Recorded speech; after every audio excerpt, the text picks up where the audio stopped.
Okay, welcome. Now we are going to be completing the square on both sides of the equation.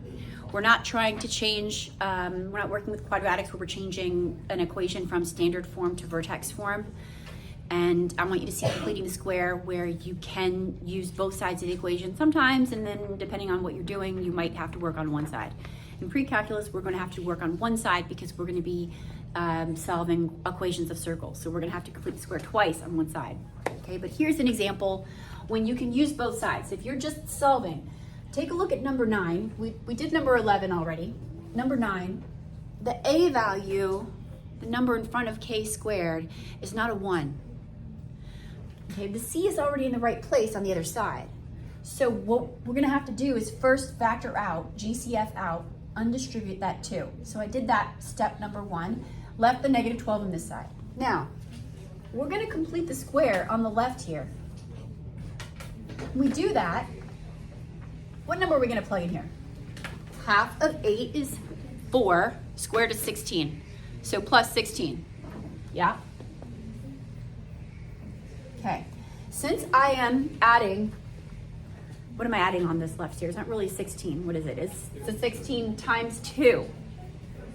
Right? So what is that? What's that going to be?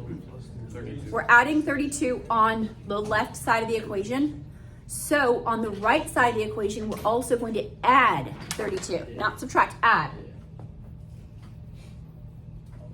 Okay, now we just completed square.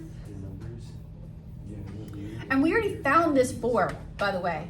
You don't have to do that again. Half of 8 is 4. That's the number you're putting there. Squared equals, is that a 20? Somebody's checking my work. Now, the rest is algebra. First, we have to divide both sides by that 2. Then we square root both sides.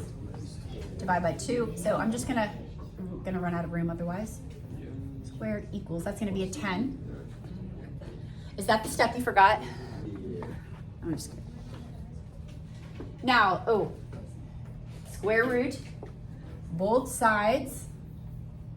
Remember, we just went over, if you have the square root of 4, that's just equal to 2, okay? But if you have x squared equals 4 and you take the square root of both sides, x equals plus or minus 2. This is going to be a plus or minus root 10. Move the 4 over, 4 goes in front because it's a plus bi or a plus b times the radical. K equals negative 4 plus or minus root 10. And that means there are 2 solutions. One solution is negative 4 plus root 10, and the other one is negative 4 minus root 10. Checking the answers, we're good.